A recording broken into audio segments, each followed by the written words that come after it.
That was the shortest countdown we've ever seen in the history of Riverside. I'm gonna apologize to all of you listening right now because I know for a fact that I sound like that my nose is as plugged up as an e-girl's asshole when the rent's about to be due. I'm telling you that right now.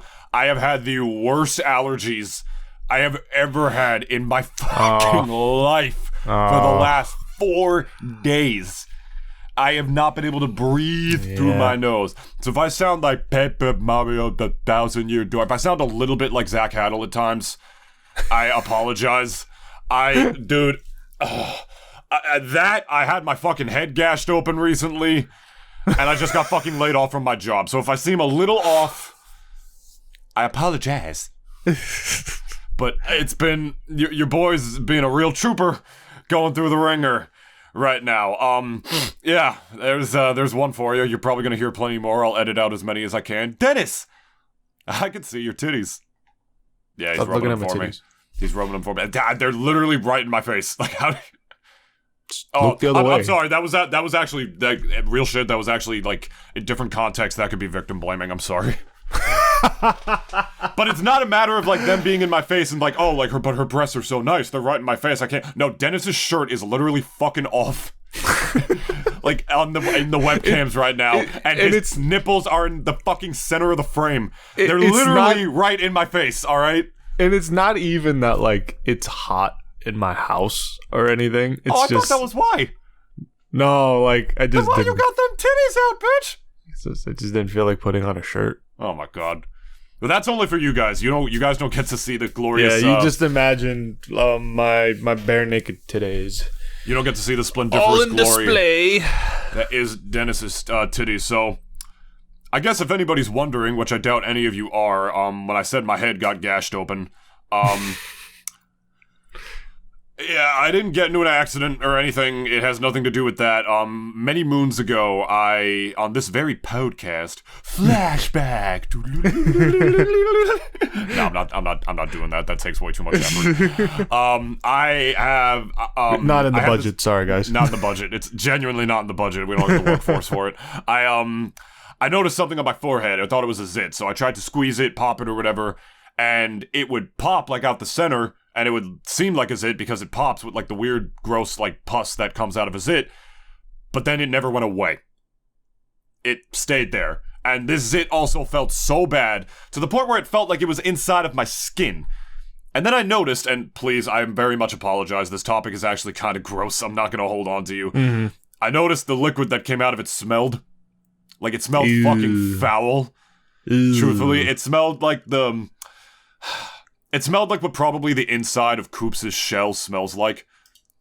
Because he's what, like a teenage Koopa, right? Like, teenage boy Koopa, he probably never washes that shit. I don't know. But, I was thinking maybe his dad. His dad, yeah. Because he was in the stomach of a dragon for 10 years and somehow did not die.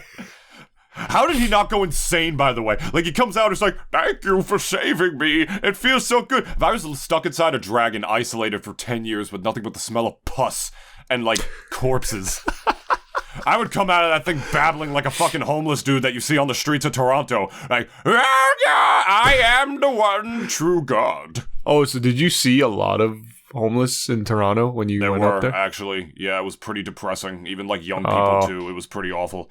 But anyway, we'll get more on that later. Back to the gross shit. I went to the dermatologist, paid a ridiculous amount of money, considering I was literally in and out of that building in 10 minutes, for the doctor to tell me it is a true cyst. I had a cyst on my fucking forehead, of all places, to get one, right? Right here in between and you could see, like, you see Dennis when I put my eyelids up, like, I got those, like, ow, fuck, this hurts. I have, like, the little, like, forehead wrinkles. Yeah. The beautiful little forehead wrinkles that my surgeon told me they were. Real sweet lady. I liked her a lot. Real young lady too. Young Asian lady. She had way too much fun doing what she was doing, by the way. She literally loves picking shit out of people's brains and faces. Dermo people, I've always seen, like, they really like their job for whatever reason. They embrace the grossness, is what it is. Like, yeah. And, like, they're always fascinated just the shit that comes out of you, like, of your face, or, you know, whatever, like, just working on the face. When everything was all said and done, she was like, you want to see it?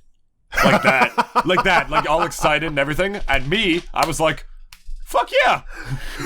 I definitely did. But anyway, this doesn't add to it, but was she cute as well? Fairly, yeah. It's even funnier. Like, just seeing like a cute ass like Asian girl just be like, dude, do you want to see this disgusting shit that came out of your face? It was adorable because the thing with it was a cyst, right? And the only way to get rid of a cyst, it literally needs to be surgically removed. You can't put topical things on it. It's a literal like abrasion or whatever inside your skin. And I knew it I knew it was something different when I felt it because it didn't feel like a zit, nor did it look like one because it wasn't red or nothing. So, the dermatologist tells me that what it is. I get a consultation with this lady. Real fun lady. She's telling me all about what we're going to do, blah, blah, blah, making me feel as comfortable as possible, what the procedure is, how it goes. I'm awake for it, in office, in insurance, whatever. Yesterday, I had it, finally, after like months or weeks or however long it was. And it was adorable, right? Because I didn't remember everything she told me, but I was asking about scarring, and she seemed surprised that like I didn't know it was going to scar because I've never had a procedure like this. And she literally said to me, Dennis... David, we talked about this. Like a mom, like telling me, like, of course it's gonna leave a little bit of scarring. And and after the procedure was done, I'm like, am I still gonna be handsome? She said, like, yes, you're still going to be very handsome. And I'll tell you, she even said the same thing to me. I mean, I guess the worst part of it is like they put anesthesia in your head, so because they're it's as far as procedures go, it's exactly what it sounds like. She literally cut open my fucking head and pulled the thing out, which sounds horrifying, right? But it's really not because of the most miraculous piece of modern medicine, anesthesia. She shoved a needle into my head, 2 needles into my head. Actually, you're just going like. It just extracted it? And no, needles into my head for anesthesia. So my whole forehead went numb. I felt like the fucking Hunchback of Notre Dame probably feels like all the time in his forehead. Because it just felt like something there, right? So she puts that in, and you literally feel nothing. As I see a scalpel rise towards my forehead above my right eye, I know full well what this woman is doing to me right now. But it is 10 times more comfortable than a dentist appointment. Because of the anesthesia. It's miraculous, really. This woman is gouging something out of the fucking wrinkles of my forehead. There's blood on the shit on top of my head. And she's just like sitting there like, yes. Yes. Just making small talk the whole time, making my dumb jokes. Like she's stitching it up and everything. As if it was a haircut. It gave me... I've had less comfortable haircuts. The woman, like, she's stitching it up, and she's like, this is the best stitching that we have in New Jersey as well as among in the country, so you're gonna get excellent closure from this. And I was like, me and my dumb self trying to be charming, I'm like, excellent closure? I wish you were there during my breakups. And she laughed at it, yeah, she laughed at the... So you said she was fairly young? Like youngish, young Asian lady, yeah. Up like your age, or I don't know, something like maybe a little older, like 30s, something like that. Okay. You can never tell because we literally said this like I think last week. Asian don't crack, as we all know. Don't. It's all the 1 year where it cracks, and then like it cracks as if like you've aged 50 years all at once. Everything just falls apart like overnight or something. Like you just wake up, you look 30, then you wake up and you just look 60, and you're just kind of like fuck. Look at James Hong. Literally a century old. A century fucking old. I can only imagine what that man faced in his rise through Hollywood, but he could pass for like his 80s still. So for anyone who doesn't know James Hong, you've seen him before. Every American movie that has an elderly Asian man in it that needs to be the wise Asian man, the wise old Asian man, it's this dude. Every single time. Some roles, I guess, for you guys to be familiar, that you guys are probably familiar with. He was Poe's foster dad. He was the duck from Kung Fu Panda. He also played the advisor from Mulan for the Emperor. Yeah. One other one, I guess. He was also in Everything Everywhere All at Once. Yep. So if you guys like I don't know, it's kind of crazy because he was always just like very much like a very sidelines kind of actor, but like we all still know him though. So know him and love him. It doesn't mean he's not respected. When Everything Everywhere All at Once won everything, and he actually gave a speech for it, everyone in the audience stood up. Not a matter of just giving him a standing ovation. They stood for his entire speech, like just out of pure respect. Like, not only for his age, but imagine 100 years old as a young dude, a young Asian dude from back then. I want to be an actor. That man probably encountered bigotry that we cannot even imagine. Yeah. And not even just like, think about that. Because remember again, guys, like, you know, for anyone who's like, I guess, didn't grow up in around like 90s Hollywood, like even by then, like Mulan, I think was like the greatest stride towards, I think, Asian like culture trying to make a breakthrough within mainstream Hollywood. And like, I still argue that it's still like the best, one of the best, if not definitely top 3 Disney movies that have been made from them. Oh yeah. Just because of like, you know, how, like, again, the plot's not even that complicated. And we've sung Mulan's praises before, like, all the time. But, like, it's not even, like, that complicated of a plot. None of Disney's movies are, truthfully. Like, I think Lightyear tried to be complex because they added the whole, like, time travel shit, like, in it. But, like, you know, I'm getting ahead of myself. Like, probably thought they could get away with it because it's, like, a movie within a movie. But, yeah, and a lot of, like, Asian American movies, Asian American media, this dude was probably in it. Like, just full stop, he probably was. Was he in Jake Long? Was he in Jake Long? I don't know. Do you think he played the grandpa in Jake Long? I don't remember. Tara Strong was in this? Yeah. Also Sandra Oh. Oh, shit. Yeah. Damn. Yeah. Scrubs lady was in this, too. Fuck. Yeah. I did not know that. Which, by the way, real quick, is Invincible's mom supposed to be Asian? Yes. Okay, she's supposed to be Korean. Okay, yeah, but she's very much like sure. Yeah, she's like very much like a whitewashed, very much whitewashed. Well, no, Korean. I saw her eyes, and I know the actors that play both, you know, Mark and her are Asian actors. So I just wanted to make sure. That's hype. I'm glad that Mark is biracial. That's pretty hype. They always do that because they're scared to make a protagonist like full not white. And so oftentimes what a lot of people do is that they make them biracial because they also feel like it's the best of both worlds by appealing to like multiple fucking demographics in that way. And I know why they do that, but like, you know. And another thing too is that like I really liked about it was just that they never really like brought it up. Like they never really felt as if they had to bring it up. It's like, oh yeah, like Mark saying like, oh yo, come on, what the fuck? I'm Korean and white, like, and like, you know, just making like a big deal of his like whole identity, but like a lot of times it's just like I even forget sometimes that his mom's Korean. Like I remember I actually had to look it up once, like think it's like, is Mark biracial? And like like it said that he's Korean and also you know, Viltrumite. So like, you know, Viltra white. Viltra white. I was gonna say Viltranese, but like Viltranese. Yeah. I forgot what I was gonna say, but I guess anyway to conclude my story, I'll edit it around to piece it together so it's a little more coherent for you all. Yeah, she showed me the cyst. I got to see it. And I'm in just one of those like mini like in-office operating rooms. Like something that could easily, like, you know, if you just make it look dirty, if it's not cleaned properly at night when the doctors aren't there, could easily look like something out of a horror movie. Yeah. You know what I mean? Because you know what goes on in there. But she showed me the cyst, and I leaned over, and it's just this little tiny bloody ball with, like, a teeny tiny little, like, bubble at the end of it that she had to make sure not to pop while pulling it out, lest that, like, drain or leak or something.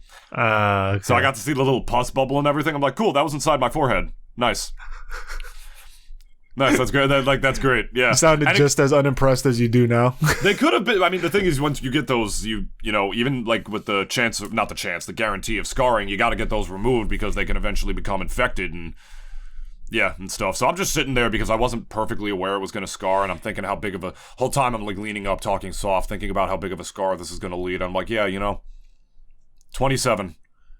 Made it to 27 without needing something like that or like getting something like that on, you know, my forehead or whatever. And I got like a little bit existential, really, even though it's such a minor procedure. But, you know, just talking to her the whole time just made it feel great. Like I said, it was like, she said it the same way too.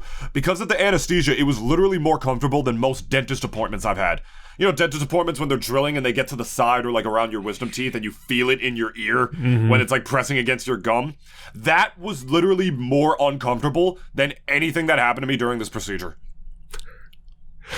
Except for maybe the needle exiting my forehead when she pulled it out, like of the anesthesia, but you know. Okay. yeah, whatever. I've dealt with worse. I'm a big strong boy. I'm a big strong boy. I think the only kind of crazy procedures that I've ever... That's not even crazy, too. Like, I had stitches, like, because I had a knife that dropped right into my arm when I was working at a warehouse. And it left, like, a pretty big gash. So I had to go to, like, a... not intensive care or anything, but, like, I went into... I guess it was just, like, a regular clinic. And, like, I just kind of, like, rose my head when I walked in. It was just like, oh... Can I get stitches? Like I just showed them where the gash was. Oh my god! Yeah, and like they is that's what that is? No, not this one. It was like on. I think it was on this side of my arm. It was like on my right arm. Yeah. Cause I think it was on my left. Where's the fucking scar? I think. Oh yeah, here. So it's like this. You see that little part right there? That's where like the knife essentially like dropped like head first, blade first, like right into it was like a box cutter. So like it wasn't like, crazy deep or anything, but still made some good old, it still penetrated. It broke skin. So like I had to go to the emergency room. And get like not that emergency and all that stuff. Emergency room. Fuck. Like it's just a regular clinic and like they just did stitches on my arm. And a box cutter too. You never know where that's been. It's opened all sorts of packages from all over the place. Yeah, they did check it. And, like, they said, like, oh, it's like, it's fine. It's clean. I'm like, how? It's a box cutter from a warehouse. But, like, whatever. Okay, I mean, fine. You're still here. Yeah. Tetanus, so. I mean, it was, like, a 2-day thing, too. Which I was like, why? It's like, because they just wanted, like, I think they had to first check it. Like, when I first walked in, they just checked it. And then they said, okay, you could come in. Like it was like maybe 2 days afterwards. Come in, like thing will stitch that up right up for you. And I had to. Oh no! I remember first day I did get it stitched up, and then I had to come back, and I think they had to finish it up. They said because they wanted to see like what the progress was afterwards. So I think 2 days, but there was like a good amount of like I think weeks in between those 2 days because they had to check it again after like. It was stitched up and I actually had to like kind of gauze it a bit and I just walked around with like a bandaged arm like everywhere that I went. And he just said like, obviously don't stress out your arm too much and like don't do anything crazy with it. And I'm like, okay, sure, fine. So I couldn't jerk off with my left arm. So like I used my right for that whole activity. Well, it's a good thing you didn't have both arms broken. That's good. Yeah, it's true. Because I still had the drive. Shout outs to the Reddit story. Yeah. That's badass, by the way. What did you, the last time, I guess I'll tell this first. I mean, the last time I had stitches, I'll let you guess, actually. What part of my body did you think I had to get stitches on? I'm going to give you 3 quick guesses, because you're not going to get it. Last time I had to get stitches. You have no shot. You're like Eminem, but like the exact opposite. You have no shot right now, bro. You only get one shot. Do not miss your chance to blow. Not your head. Nope, not my head. Am I cold? Am I warm there or no? That counts as a guess. Technically, it was my head. Technically, but not really. Technically, but not really. You got 2 more guesses. That one counts as a guess because I gave you a hint. Your shoulder? What? I said technically, but not really. So I'm just thinking like, it's like that whole like upper body area. That's the upper body, not my head. No, it's not my shoulders. Your temple? Nope. That's it. Ding dong ding the bing bang. You lose the game show. The inside of my fucking mouth. Huh? Yeah. Alright, I guess we're telling all my gross surgery stories today. What the fuck did you eat? Alright, Ow, fucking hurt. Ow, I fucking stretched it, god damn it, from laughing. Fuck. Oh, fuck you, Dennis. That was the last thing I expected you to say. Damn, what did you eat? Well, I used to. Fun fact: I used to be a professional sword swallower before I started doing this podcast.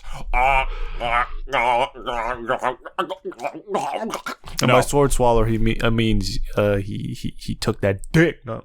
I'm not. Look, sorry, I'm not gay. I just fucking love cock. All right. He just gave that gluck gluck to the sword every time. I can only imagine how many people look at sword swallowers because like everybody's like, oh, I am the throat goat because I suck dick good, blah blah blah. They are the actual throat goats, like without question. Not even no debate. Not even Diamond Crystal, the hoe that everyone knows across the street, is a greater sword swallower than Mr. Sword Swallower over there. You know, I really wonder. It's like, you know, all these like self-proclaimed like throat goats. It's like he's like, oh yeah, I could do that, and then like the moment she does, she's like, I can't take it. Everyone's just like, yeah, boo. that's what I'm saying. Like, how much of that is talk? It's the same thing as a guy saying like, yeah, my dick is huge. Then he drops like the fucking marble or the 2 centimeter destroyer. Yeah, exactly. Like Diamond Crystal has never taken a fucking 13th century medieval like battle sword past her fucking uvula, alright? So like you are not the throat goat. Anyway, the actual throat goat was my dentist or the surgeon that did the thing, right? Because I had gum recession. And what that means is that, like, you know, your gums, the little pink things above your teeth that, you know, are what the bone is attached to, mine receded, right? Of, like, one of my tooth, my right or left vampire tooth or back tooth, I don't remember which, it receded. As in, it went way back up, so more of my tooth was exposed, which is not good for it. Like, more of your bone is exposed, or it's not good for reasons I don't remember. Gum doesn't exactly grow back. To say the least. That's, you kind of have the gums you have once your body's done past the puberty phase, and then that shit don't grow back. So you want to know what the procedure to fix that is?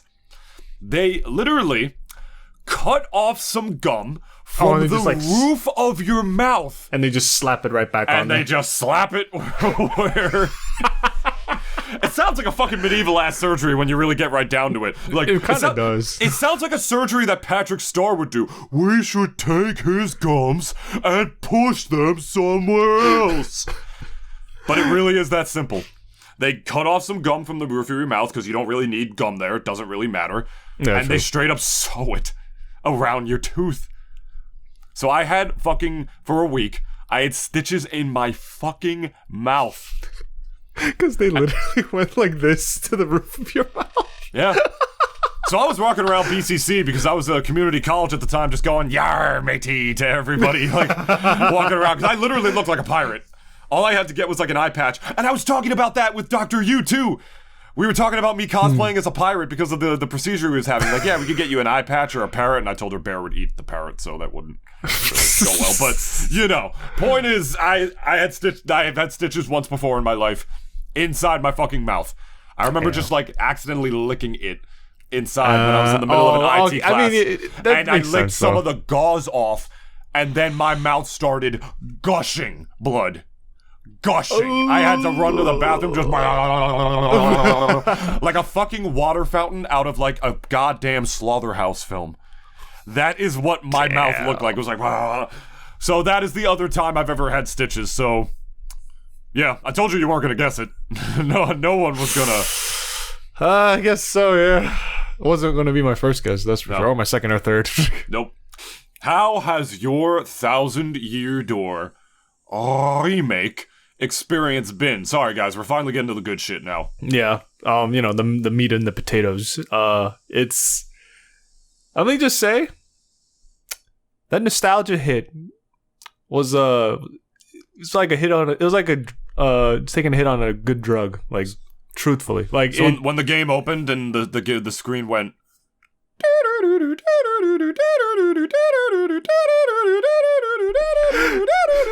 Did you, like, come a little? It came a lot. A lot. It's all over my walls. Still? You can't, yeah, like, we're on webcam, me and David, but, like, you guys can't see it. It's all over the walls. I had to clean it up, but like, you know, it was all over the walls.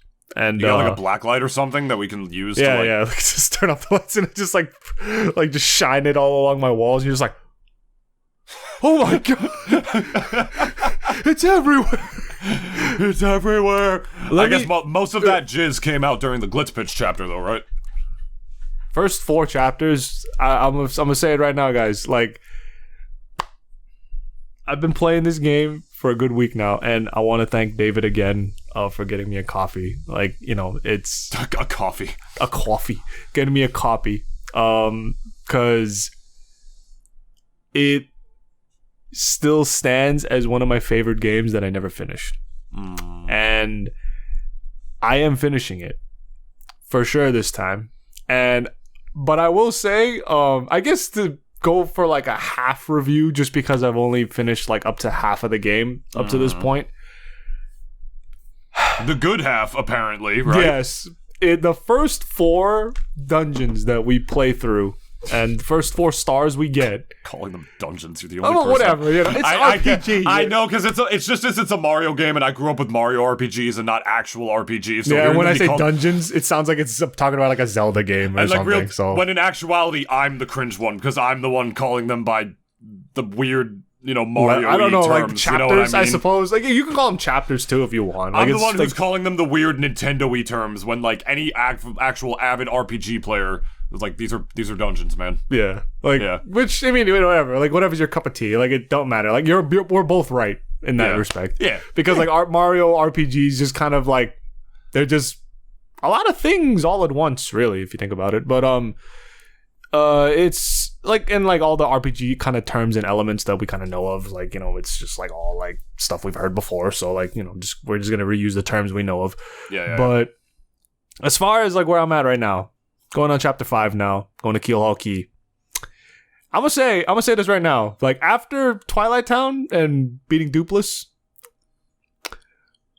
not that I'm saying that my enjoyment has gone down, but then from what I remember, my nostalgia high was chapters 1, 2, 3, and 4. Now I'm at Keel Hall Key, and it's like, I feel as if I'm getting now to the lower point of the other half of this game, because of the fact that, I'll be straight honest, I do not remember anything from that chapter except, well, obviously 2 things. The X-Naut Fortress, and then plus the train that we go on before the last level, before the last Crystal Star. Keel Hall Key, what was it called? The Perplex Express? Something like that? Yeah, because it was like a train mystery type of like kind of thing. So, and I'm gonna be straight honest, I do not remember Keel Hall Key, like, at all. Nothing. All I remember is that I get a new partner, and that's it. I don't remember nothing else, like, at all. And I'm also just say this, comparing it for memorability, comparing it to, like, let's see, the original Paper Mario, which I do hope that they will be getting to a remake, maybe eventually, maybe. But depends on how this one sells. Depends on this one. It's already selling pretty fucking good, so... Yeah, so, like, you know, maybe it's already going to be on, like, their plate at this point. But what I was getting at is that, like, at least as far as, like, the original Paper Mario, I remember everything from that game. I remember everything. You remembered shit that I didn't.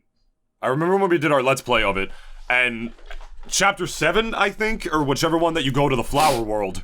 Yeah. I had no idea how to get to the Flower World. Because I thought the seeds that you collect around the map, that you bring back to the center of Toad Town, I thought that was like an optional thing that you get like a special badge for. And I think I said that to Dennis during that Let's Play, and then Dennis was like, no, we need those. Like, that's how you get to Chapter 7, like, with the fucking Flower World and stuff. I'm like, really? I kind of want to go back to that playthrough now. Like, I know it was like so...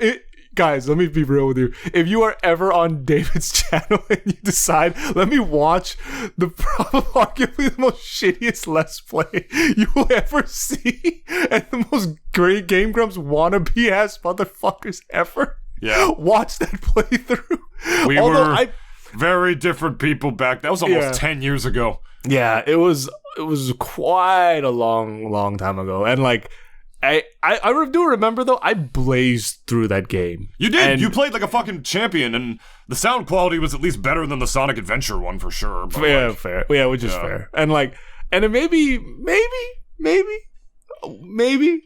if this original remake ever does see the light of day, maybe would love to like kind of do a re-let's play of it. Well, it would at least be better because like I have a fucking Focusrite that has 2 mic inputs now, so we would each have our own microphone. So it would be way better. We could space ourselves better. It would definitely be way different for sure. Like I'd find a way to like make it like way more authentic or very much more quality, I should say, because I actually know how to edit audio now to a decent or like acceptable level for like things like YouTube videos. So I would certainly be down to do that. I mean, but that's logistics that we would have to like... It also depends on Nintendo. And and I was just gonna get back to like I guess the whole like memorability argument. Like, you know, Thousand Year Door, regardless of whatever like my memorability like kind of is with the game, is still a very memorable game, and like it still stands as like kind of like one of my favorite like RPGs.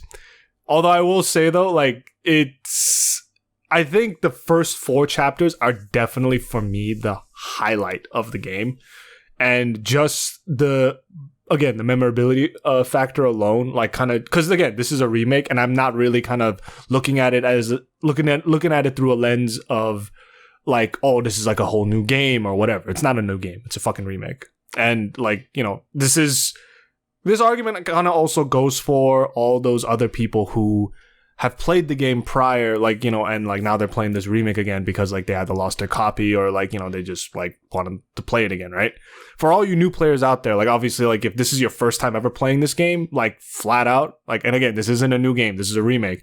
If this is your first time ever playing this, like, you know, and you guys like do find like the latter parts now, like Keel Key and the other parts afterwards as memorable parts of the game, you know, I'm not taking nothing away from you. Like this is just kind of going off of like me being a nostalgia bait, you know, loser, and kind of just like saying like, you know, whatever I'm thinking of like around from what I remember at that time to now, because I think as far as the general game goes, it's still like, you know, it's still just normal Thousand Year Door, just with a fresh coat of paint and a couple of new little additions to it. There's a badge that they added in there where it's called Attack First, which they didn't have in the original game. Basically, if you meet a mob that's way too weak for you to even, like, you know, care about, like, actually battling, it'll just kill it instantly. Are you serious? Yeah. Oh my god, that's amazing. Yeah. That's gotta be so confusing for Nintendo to hear, by the way. Be like, yeah, we want turn-based battles back the old way. No, there's too many turn-based battles, like, there's too weak, we want to breeze through them and stuff. Like, that's probably...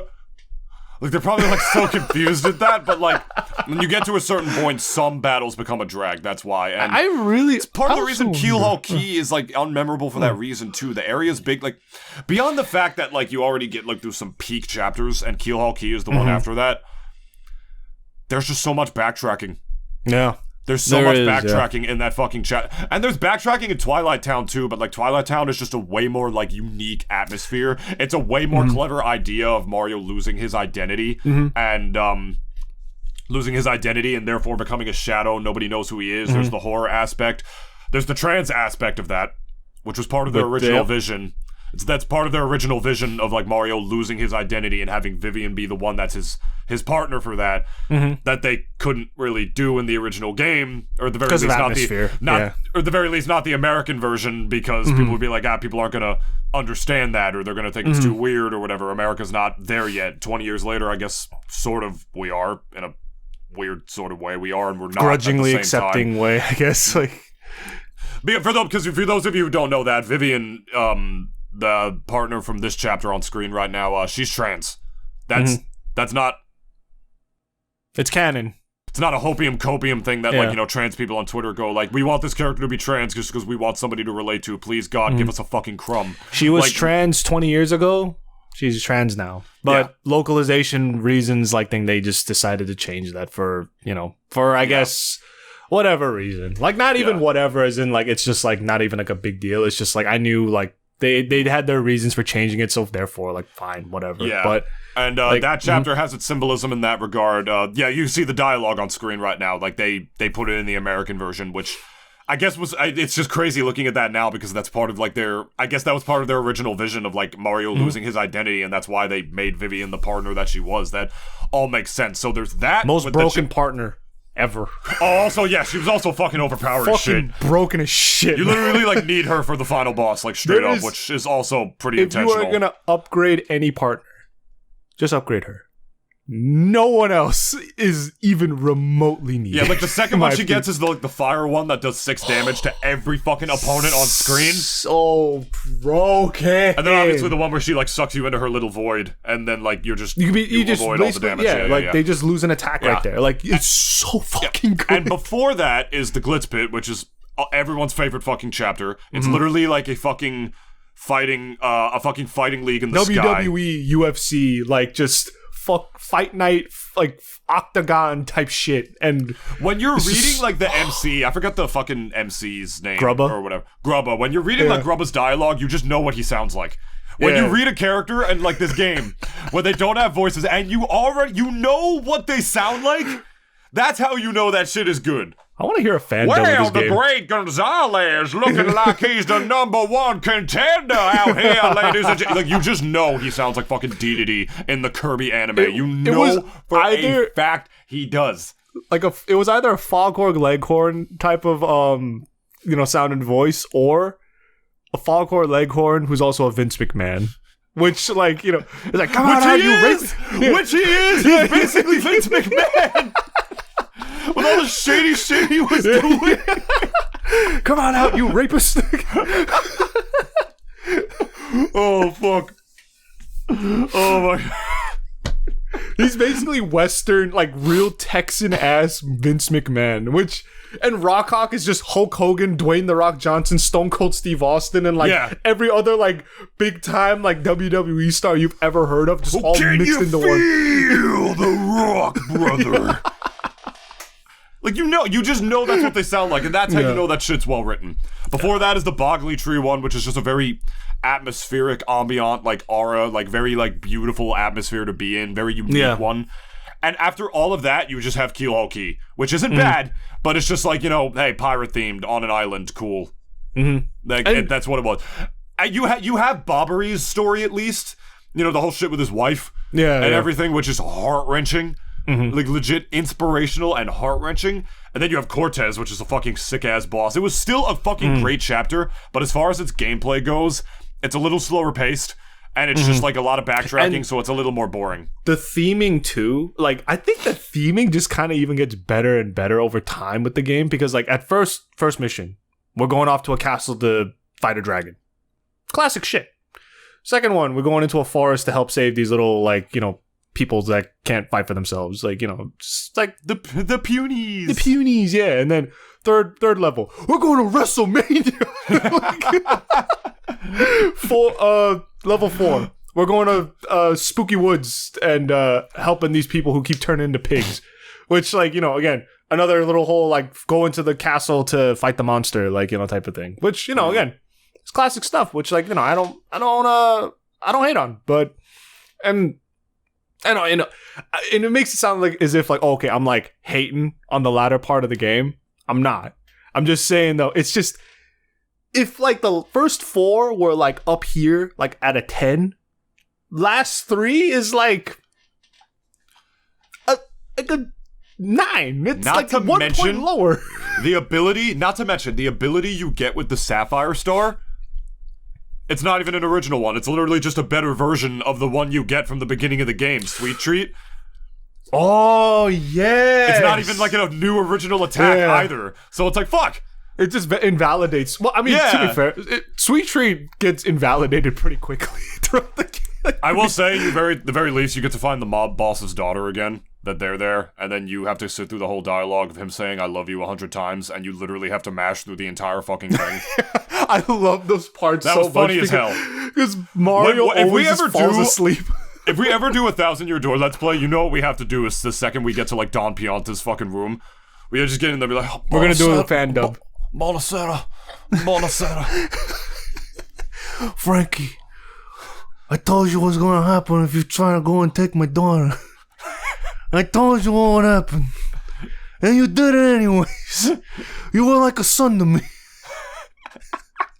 Well, if I was Mario and I'm standing there at this very intimate, personal family moment, I'll just be like, why the fuck am I here? I would have just loved it if like Why am Mario I just had here? his hands up and just been like, yo, yo, yo, yo. I mean, he's Italian, so and he's from Well, I know, Brooklyn. I know, He's but- Italian and he's from Brooklyn, so you know he might have seen some shit like that in his life before. But Mario, he don't talk with his pinched fingers. Don Piante talk with pinched fingers. Like, Mario don't talk with pinched fingers. He don't talk like this. Like, Mario is too happy to pinch his fingers. There's always this little weird bitterness that Italians have that just make them talk like this. He's so happy to pinch fingers, and he's not enough of a Nazi anymore to throw his hand up in the air to throw a little salute. Now he just puts his hands forward. He's like wondering where them titties went. That's all he's thinking about. Which, by the way, speaking of that, the fact that I don't know what direction they went in the writing. In the original game, too, as a child, as a young man, I guess I appreciated it as somebody with a developing sexuality, as somebody is fucking, I don't know, like as, what's the word I'm looking for? Vivacious? Not vivacious, as, Slutty? not slutty, no, not slutty, but like, sex drive. Somebody with a very high sex drive, like as I do. Yeah. Seeing that as a child, I appreciated it, but as an adult, I look back on it now, and like, it's kind of depressing that every woman in this game wants to fucking get up on him. If you've never played Thousand Year Door before, if you've never played Thousand Year Door before, for some goddamn reason, every woman, and I do mean this, every fucking woman in this game Want Mario. wants to get up on that fucking Goombella. primo Flurry. Italian sausage. Vivian. The fucking mouse thief. Miss Who Mouse, I yeah. You know, might be spoilers for anyone, but I also just realized every time I visited the bat shop, she's right there. Yeah, Like, in she's the just wearing a different mask. I was like, yeah. oh my god, that's her. Yeah. Like, and all these badges I've been stealing are just basically stolen contraband. Every time that she was like flirting with him and shit, she just goes up, kisses him, reaches into his back pocket, grabs the fucking W emblem, which is more expensive in the fucking remake, by the way. It was 300 coins in the original game. It's like fucking 450 in the remake. They accounted for inflation in the fucking Mario 1000-Year Door remaster. Fuck Nintendo for that, bro. Fuck you for that. That was awful. Seriously, the W emblem is like 400 something plus coins. It was 300 in the original, which was already egregious. Fuck that, man. But anyway, I'll send this to Dennis right now while I have the chance. Miss Mouse, I mean, you want to talk about, all the women trying to get up on him. When I was a kid, again, somebody with a developing sexuality, I'll just admit this, I don't care how embarrassing this is. I'll admit this right now.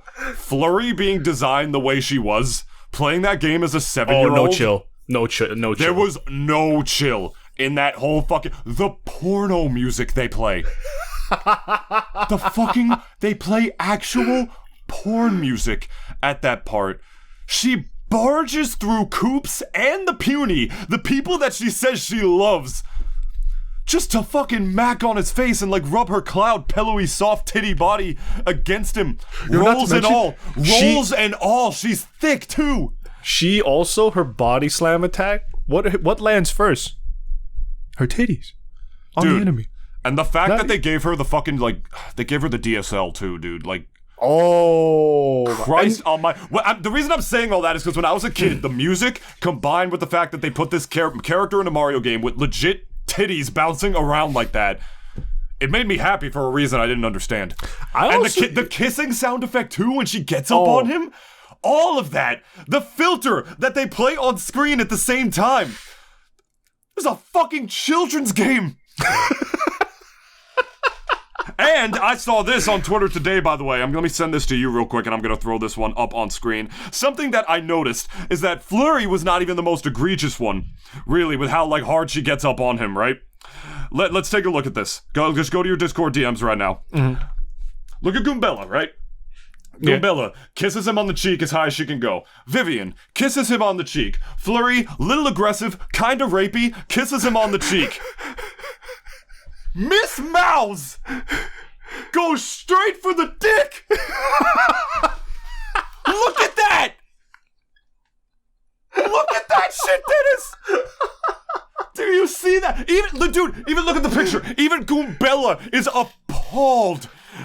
She's aghast at the boldness, the fucking arrogance, the audacity of this fucking actual rodent. Walking up, winking, and kissing a man straight on his cock. But what have we learned, Dennis? But that's sexual assault. Sexual assault is okay if it's women. And that is what Thousand Year Door teaches us. And yet we praise this game. Because women are beautiful and men aren't. You know what's so funny, too? I'm just saying, I saw that image today and I thought it was the funniest thing ever because I noticed, at the very least, they all kissed. Actually, no, Flurry's grabbing his cock in the image. I just noticed. Too. But I actually also wanted to say, that. Out of everyone... And God knows if Goombella had hands. That's true. But she doesn't. So... Let me also just say something. Like, everyone kisses Mario except Peach. Dude, that's what I was getting at. Remember at the beginning when I said it was depressing as fuck? How every woman wants to get a Hey, dude, real shit. Maybe that's the reason that he risked life and limb to go after her in this game. Because she's the only woman who ever told him no. Okay.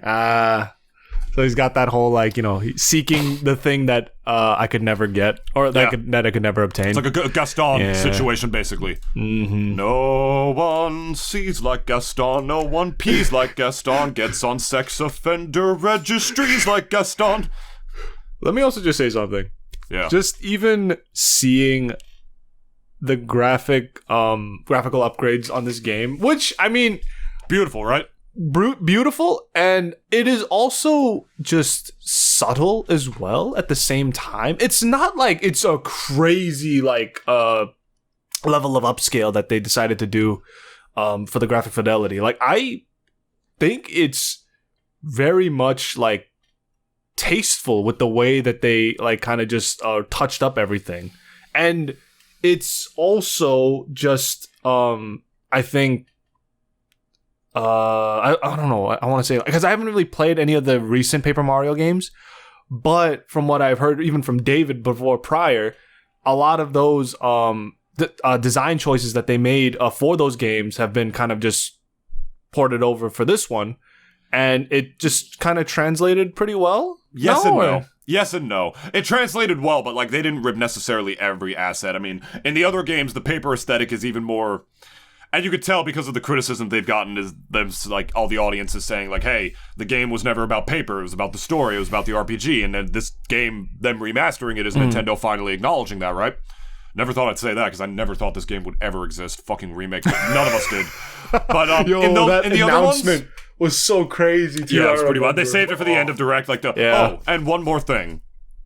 Yeah, so in the other games, like the paper aesthetic is even more attuned because he fights scissors and like ribbons and shit. It's like way more about that, and he also has like a white outline. This game, he doesn't have that, but it's still all about the paper. He still turns into a paper plane. He can turn into a paper tube. He like goes sideways to like slip into things. He turns into a paper boat. It's very much all about that, but that was the only papery element in Thousand Year Door. The rest of it was about the story and the magic and the abilities and the partners and everything, right?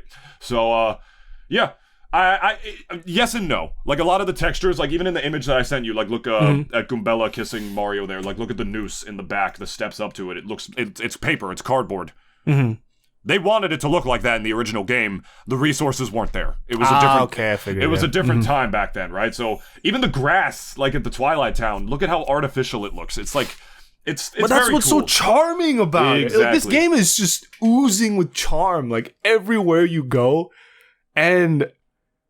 I really, like, just haven't had, like, an atmosphere like that with a game in a long time. Like, I mean, I think also just because, like, Paper Mario is very much its own, I don't want to say niche, considering, like, it's it's still an RPG. We've played RPGs before, so like obviously like, you know, I can't exactly say that it's like its own thing, but I think as far as like just aesthetics wise, like it is just oozing with charm with it, and I love it so much that it's like, and I know people will say like, oh, it's just a remake, shut the fuck up, it's not exactly a new game. I know, fine, I'll agree. It's or not people exactly crying that it's 30 FPS, because I've seen a lot of people saying, or not a lot of people, just people who are already overly critical of video games, in my opinion, crying that it's 30 FPS and saying it ruins the whole experience and makes the timing shit awkward, blah, blah, blah. Has it been like that for you? Is timing shouldn't be? Yeah, I was going to say, really. Like, you're like, pussies. I honestly think it's pussies. just manufactured outrage at this point for anyone, I think, who's really going off about 30 frames. Because, like, let me be real with you. The Nintendo Switch is not ever going to do 60 until we get that Switch 2. I don't give a fuck what anyone says. It's just and not to mention, a game like this looking 30 FPS, who cares? Yeah. It's like a papery RPG. Who cares? It makes sense for it to be 30 FPS, kind of. Not to bootlick Nintendo, because I know that's what it's going to sound like to some people, because the original was 60. But it doesn't fucking...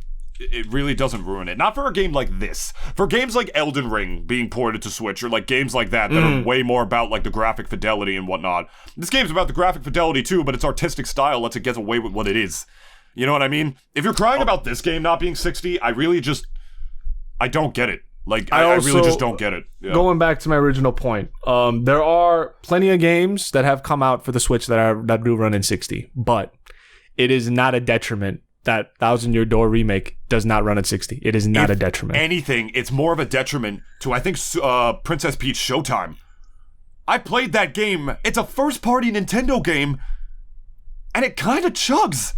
That's inexcusable for a first-party Nintendo game, because like all the third-party ones, they're the ones who don't know how to develop for the thing. They're the ones who are making games for a vastly underpowered console that Nintendo provided them. That's different. It still sucks. And it's why you should never get third-party games on your Switch, to be honest. But when the Peach game was chugging the way that it did, that's fucking inexcusable, because that game is supposed to be like about peak Nintendo quality as far as its graphic fidelity goes, at least in part of it, or being a very simplistic experience for young girls. And I still haven't bought that game because I played the demo and I'm like, I was not impressed. When you get the sword, it got a little bit funner, but at the same time, it's like probably too simplistic for a guy like me at my age, but I'm a Mario fan, so you know I'm gonna get it. But that's the game that's more problematic for being 30. Not the one that's on a 2.5D plane, you know, about, you know, fucking paper aesthetics and everything, about mouses kissing Italian men on their cocks. And you smashing pieces of paper with a hammer. Like, I honestly just feel like, you know, if you're hung up about something like that, then you have bigger problems that you have to kind of get through, honestly, in my opinion. Like, I mean, and if that is a criticism for you, like, you know, I feel as if, like, you know, it's like, if that is, like, a big point of contention for you that, like, is kind of preventing you from enjoying the game, sounds kind of it sounds like a really shitty reason, in my opinion. But, you know, because, let me be real with you, even though a lot of these critics say that, you still bought the game and you still played it. I don't give a fuck what you say. Like, I don't, like, it's, like, I know a bunch of these critics are hypocrites anyway, so, like, you know, it's like, I don't really take their word for gospel anymore at this point. And, like, as far as for me, like, the fun factor is the main fucking thing. Am I having fun? And for this game, yes, I am having fun. So, therefore, it's a good game. At the very least, it's like, I'm not gonna say it's like a 10 or whatever. Like, you know, it's like, I think it's pretty fucking close to a 10. It's pretty close, yeah. That's what I mean. Like, it's not like a perfect game by any means. I think just if Kill All Key was just like just a little bit more better design, like it would, Kill All Key. Yeah, like it's just like, because how do you get off like from the crazy first half, and then you get Kill All Key? Like, I don't understand. QOQ wasn't even bad, though. No, exactly what I mean. It's not even that bad. It's just not as good as Glitz. I'm kidding. No, even as a child, I remember not liking the backtracking, or the thing is, just in general, not remembering. I don't remember much about a keyhole key or what to do, because there's a lot of backtracking back and forth. Like, I need this part that's back here to fix this little doohickey to get to this area here. There's a lot of backtracking and, like, a lot of different, like, types of enemies and whatnot that are annoying to fight because the difficulty kind of jumps up a little bit, I feel. So that's part of the reason why it's just not as memorable for a lot of people. That, and again, like, the environment, as fantastical as it is, It wasn't as good compared to the Twilight Town, a fucking fighting league in the sky, the Bogley Woods being the unique atmosphere that it is, or even the train with the vibes and everything. It just, even as a child, it was my least favorite chapter. Either that or the first half of chapter 7 when you're on the moon, because you walk so fucking slow and it's annoying. And I think there was one part. I didn't like that. There was one part, and I guys, like last thing, and then I guess we'll wrap it up here. There was one part. It's talking of speed that really pissed me the fuck off. It was one of the Bowser levels where, like, you know, we just play as Bowser and we just go to like a regular Mario level just playing as Bowser. It was when he was underwater. And I had to fucking constantly jump for him to have even normal speed through that fucking level. And even him getting Godzilla sized didn't do anything for me. It just made it like the little like because like the first Bowser level that we get is just him going through going to Petalburg, right?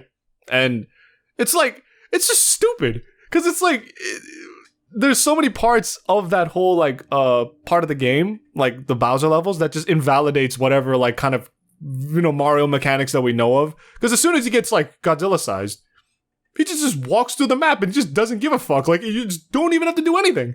But like, and this whole water level doesn't take any points off, okay? Because it's such a minor part of the game. I feel that like it's like just it's just a little thing you do after you beat a boss and stuff, and like it's like again, it's not that big of a deal, but like it was just like I don't know, maybe it is just my sensibilities now compared to way back when, but like Bowser being that slow underwater and me having to constantly jump and like swim through the water to like get any speed. I don't know. People may even argue like, well, you already did that like in regular Mario games and World and wherever. And like, it's just kind of like, I don't know why, like, you're complaining about that. And I know maybe to a certain extent, maybe it really isn't anything to complain about. But like, just at that very moment, I'm just like, this is so painfully slow. Why is it so painfully fucking slow? The Peach chapters were better, even though they could be just as slow, but maybe not as slow as the water, but like the story implications were way cooler of like a computer falling in love with her and stuff. Like that was way more unique, So. And then the dilemma that he gets afterwards, because he's just like, oh shit, like, this is some fucked up shit that my boss is trying to do now, and I don't know if I'm completely on board with it, which again is a lot of like adult stuff that like I guess is adult crazy or just to see in a kid's adult game. Or just well written stuff. It's like you just because something is for kids, that doesn't mean it can excuse not being Avatar: The Last Airbender. I always say. Look at the Sonic movies. Like those movies, as much as we love them, peak bad writing. Literally peak bad writing. But it's a kids movie, so it's okay because they make money and break records or whatever. No, Thousand Year Door is the outlier in that regard because like look, it's for kids, technically, or like more of a family game, I should say, because that doesn't mean it can't not be relatable. That doesn't mean it's not well written. That doesn't mean it being for kids means adults can get nothing out of it. And that's what we loved about these games, among many other things, that they just didn't understand for so long. And that even if this remake does well and we get old Paper Mario games again in this kind of style, I'd have to put like some money where Nintendo's mouth is to see if they could ever do that again. Because I'm not sure if they can. Maybe it's just because I'm an adult now and it's different, but if they could ever write a Paper Mario game as good as Thousand Year Door, a new one, not a remake, mind you, like I might just a whole new one. I might just have to eat my own butt because I'm not sure if they'll ever do that. Truly. Anyway, go on. Oh yeah, I guess last thing too is just because like I think also the other part of it is that I kind of don't like about Thousand Year Door, not even about the game itself, but what it kind of represents and as far as the direction that Nintendo's going in now. Because we haven't really gotten too many new games that are up to this caliber from them in recent years. We got Breath of the Wild, Tears of the Kingdom, which, is just Breath of the Wild 2. And, like, people... I know we have our own, like, opinions on that, and I think it's still a very solid game. Asset flip that it is, like, it's still a very solid game, sure. But as far as, like, anything that's, like, kind of groundbreakingly original... We haven't really seen that from Nintendo in a long time, just because I also feel as if maybe now they're starting to realize that we don't really have to go in that direction anymore. Just because all these other games that we've been kind of releasing, and even these remakes that we've been releasing, have been doing well, like very well financially, that it's just kind of like, do we really, I feel as if this is them. Do we really feel like we have to kind of go and break new ground again? Because it's like, as far as like our bottom line, even like, I'm not saying a remake is like a bare bones minimum amount of effort to make, but it's not original. It's just a remake. And like, if they try to make an original in the vein of Thousand Year Door before releasing a Thousand Year Door remaster, the amount of gamers that would have straight up said, "How dare you stand where he stood," would have been too damn high. Do you think this was a safety move? It was just kind of like, let's just put this out there. Safety move and a test. It's a test. Or at the very least, them admitting that Paper Mario peaked back then, or giving like this, and at the same time, giving the Switch some fodder for its end of life sequence. Mm-hmm. For its like end of life years, I should say. Because it's getting there. Mm-hmm. It was the perfect time for Nintendo to finally do this, almost 20 exact years after the game released, at the end of their most successful console ever. Just giving remasters like towards the end of it to round out their new releases for the next one. This was perfect for literally everyone. We're living in the best timeline. Please give us Wind Waker. Get a Wii U. I don't want to buy a fucking Wii U to play Wind Waker. Get a Wii U. Get a Wii U, boy. Yeah, my boy got it. Yeah. I got it the day after you did. Oh, sorry. Okay, I gotta find a way to round this out, and I gotta go grocery shopping for my family while not being able to breathe through most of the holes in my face, except for the one in my forehead. So here's our plugs that you may enjoy and bask in. Go check us out on go no Facebook, because Facebook is gay, and you can check us out on Instagram, check us out on Google, check us out on Spotify, check us out on youtube.com/ your mother's a whore, .com, and like, just go and join us on actual Nintoonist.com /YouTube. So terrible. How are you still this bad at this? I dyslexic that so fucking badly. But go check us out on YouTube. Subscribe to us. Go like and comment. Go check us out, our other episodes that we did yesterday and also yesterday. And just give us all them views so we could never have to work a real job ever again. I'm kidding. But guys, thank you for joining us today on this momentous Friday. Even though it's not Friday when we're recording this, but fast forwarding. Thank you guys so much. Thank you also if you also played Thousand Year Door. Tell us your thoughts about like the game. If you're a newcomer to it, if you played the original and now you're playing this remake, like tell us your fucking thoughts. I'm very curious as to like kind of how you see the game nowadays. Like kind of like at least through this new modern lens now, because like, I mean, if you've played the game since 2004, I guess like, good for you, but like still curious as to like kind of hearing your thoughts about it. Maybe you speedrun the game, maybe like you just love the game in general. Like, who knows? Just tell us your thoughts about it, and tell me why I'm a fucking idiot, and like why you think Keelhaul Key is like the best part of the game. I don't know. Like you can do anything you want. Yeah.